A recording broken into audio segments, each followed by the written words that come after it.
Assalamualaikum warahmatullahi wabarakatuh. Halo teman-teman semua, salam satu teknik. Nah teman-teman, pada video kali ini kita akan membahas tentang bagaimana cara memilih kabel yang standar ya, atau membedakan mana kabel yang standar dan mana kabel yang tidak standar. Nah teman-teman, di depan saya sudah ada contoh kabel dari dua merek yang berbeda. Ya, ini adalah jenis NDA dari dua merek yang berbeda. Nah, sengaja saya pakai dua merek yang berbeda agar nanti kita bisa mengetahui kabel yang standar itu bagaimana. Nah, gitu. Apakah cukup dengan label SNI seperti ini ya? Karena ini untuk keduanya teman-teman, ini kalau kita lihat sudah sama-sama memiliki label SNI.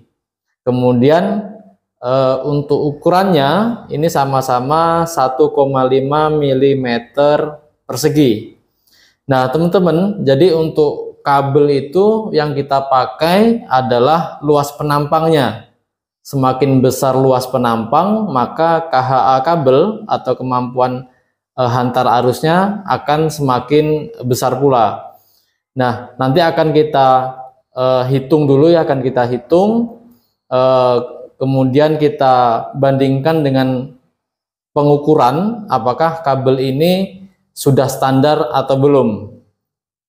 Nah teman-teman, jadi sebelum kita ukur nanti pakai jangka sorong ya, kita hitung dulu apakah kabel ini masuk ke dalam kategori standar atau tidak.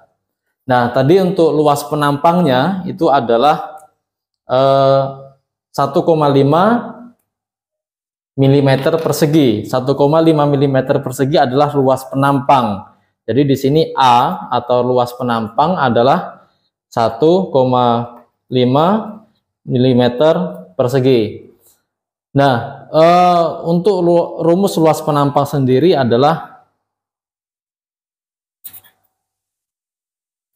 Pi ya, Pi dikali dengan R kuadrat. Nah, untuk 1,5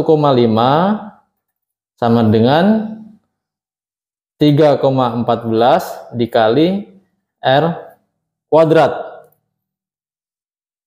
Nah, untuk mencari R kuadrat berarti 1,5 dibagi 3,14. 1,5 dibagi 3,14 hasilnya 0,47.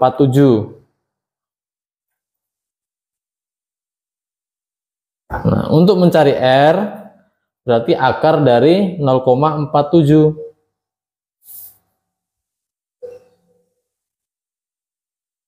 Akar dari 0,477 hasilnya 0,69. Nah, karena nanti yang akan kita hitung diameternya, maka kita harus mencari diameternya, teman-teman. Jadi, diameter berarti 2 kali R. 1,38 mm. Nah, jadi kabel dengan luas penampang 1,5 ya, kabel dengan luas penampang 1,5 mm persegi, maka diameternya seharusnya adalah 1,38. Jadi kalau diameternya nanti di bawah ini berarti luas penampangnya tidak sampai 1,5 mm persegi. Nah sekarang kita akan bandingkan hasil perhitungan ini dengan aktualnya teman-teman. Karena tadi sama-sama tertulis untuk luas penampangnya sama-sama 1,5 mm persegi. Nah sekarang kita coba yang A dulu teman-teman. Untuk yang A ya, kita hitung diameternya, kemudian kita hitung luas penampangnya. Kemudian yang B juga sama, nanti diameternya berapa dan luas penampangnya berapa. Oke, sekarang yang A, Oke.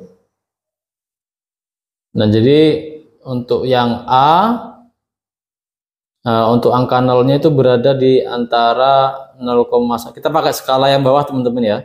0,1 dan 0,2. Jadi angka 0 yang bawah ini berada di antara 0,1 dan 0,2. Ini untuk satuan sentimeter. Karena yang bawah ini sentimeter, teman-teman. Kemudian garis yang sejajar di sini adalah angka 1, berarti 0,11 cm atau 1,1 mm. Berarti diameternya 1,1 mm. Nah, kemudian untuk yang B ya, ini yang A tadi. Kemudian untuk yang B,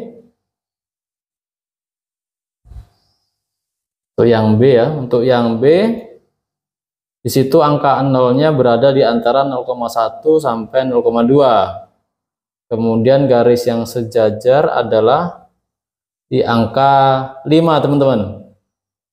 Berarti 0,15 untuk diameternya.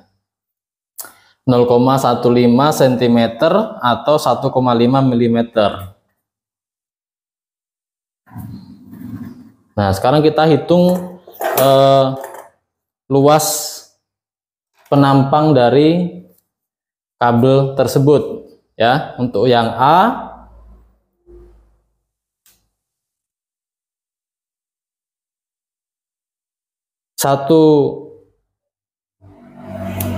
untuk mencari A berarti rumusnya bisa pakai R ya,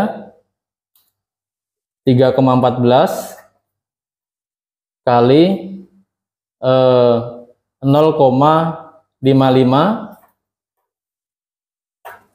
kali 0,55 ya.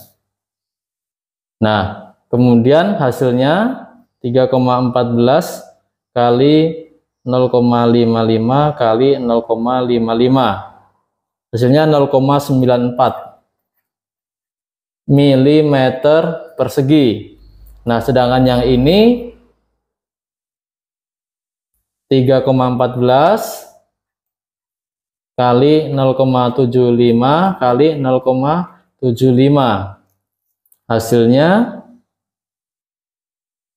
0,75 kali 0,75, atau kalau mau pakai diameter langsung bisa 1/4 PD ya. Hasilnya 1,76 mm persegi.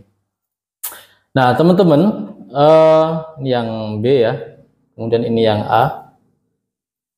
Nah, teman-teman, ternyata untuk yang A itu tidak sesuai dengan keterangan pada isolasinya. Jadi keterangan pada isolasi itu 1,5 mm.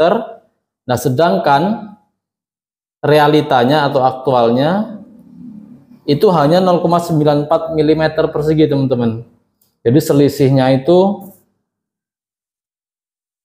1,5 dikurang 0,94. Selisihnya 0,56. Selisihnya 0,56.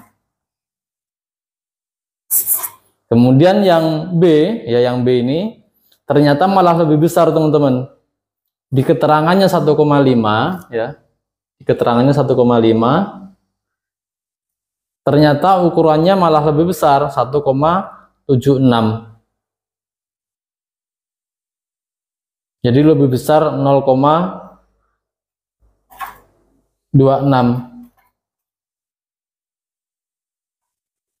Nah, jadi inilah yang dikatakan kabel ini standar atau tidak. Jadi di sini kita bisa mengatakan bahwa kabel yang A ini ternyata tidak standar, teman-teman. Jadi percuma kita sudah menghitung kebutuhan daya, kemudian menghitung arusnya ya. Pada perencanaan instalasi kan biasanya kita menghitung kebutuhan daya dan menghitung arusnya berapa sehingga kita bisa menentukan ukuran kabelnya. Nah, misalnya setelah kita hitung, kita menemukan ukuran kabel seharusnya 1,5 mm. Ternyata kita pakai yang ini teman-teman, pakai yang A. Maka ini instalasi kita nanti tidak standar teman-teman, tidak safety. Karena tidak sesuai dengan perhitungan tadi. Jadi selain penghitungan yang benar, sebuah instalasi yang bagus adalah juga memperhatikan atau memilih material yang standar agar sistem instalasi yang kita bangun itu bisa bertahan jangka panjang dan bisa lebih aman. Nah, oke teman-teman, sekian untuk harga ya. Untuk harga teman-teman, untuk harga dari kedua kabel ini tidak beda jauh. Per 50 meter ya, untuk satu gulung per 50 meter itu selisihnya hanya sekitar 10-15 ribu. Nah, dengan mengorbankan uang 15 ribu ya, lebih mahal, kita bisa mendapatkan kabel yang lebih standar ya. Nah, oke teman-teman, terima kasih, sampai jumpa di video selanjutnya. Assalamualaikum warahmatullahi wabarakatuh.